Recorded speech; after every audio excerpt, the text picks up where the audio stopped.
Mpaka sasa Dahan Beida ambaye ni refa aliyechezesha mtanange wa finali ya kombe la shirikisho, na muda huu unaambiwa kwenye uchambuzi kila mmoja anamjadili yeye kwa sababu kiuhalisia anaharibu soka la Kiafrika, na ni refa ambaye inaonekana kabisa kama anatumwa na kundi la viongozi wa CAF akiweza kuongozwa Rais Patrice Motsepe, ambaye tunafahamu kabisa kwamba huyu refa ndo aliyewahi kuchezesha pia mechi ya robo finali kati ya Yanga versus Mamelodi Sundowns, na huko pia Yanga ikiweza kudhulumiwa haki yake kama hivi leo ambavyo imeweza kujirudia tena katika uwanja wa Zanzibar, ambapo kiuhalisia kwa kila aliyeshuhudia mtanange, yani ilikuwa ni 100% kabisa kwamba Simba amezulumiwa haki yake. Yani kwa siku ya leo nafikiri ilikuwa ni wazi kabisa kombe libaki katika uwanja wa Zanzibar, lakini kiuhalisia kuanzia kadi nyekundu aliweza kumpa Yusuf Kagoma, lakini pia jinsi alivyokuwa anachezesha kwa kuongozwa na upande wa viongozi walioko kwenye sehemu kubwa ya VAR, video assistance referee, yani amekuwa hafanyi maamuzi yake bali anafanya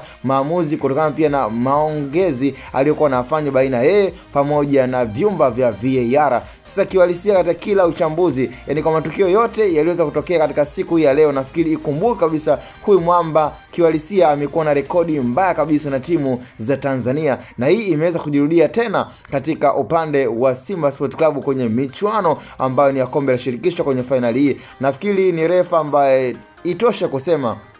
anaharibu soka la Kiafrika, na amekuwa akiwahujumu sana timu za Tanzania, akiweza kuwafanyia Yanga hujuma, na hii ameweza kulipiza kisasi, kwa sababu nafikiri kwa mashabiki wa Simba kwa kipindi ambacho Yanga alikuwa anacheza na Mamelodi Sundowns, watu wengi walikuwa wanaona kabisa kwamba ni kama utani fulani hivi imeweza kutokea, lakini sasa kombe na wao siku ya leo wameweza kujionea wao wenyewe kwamba Yanga kwa kipindi kile iliweza kufanyia hujuma, na ndio hii siku ya leo ambapo kila mmoja ameshuhudia na kila mchambuzi anaona kabisa kwamba Simba alistahili kuweza kuchukua ubingwa wa leo.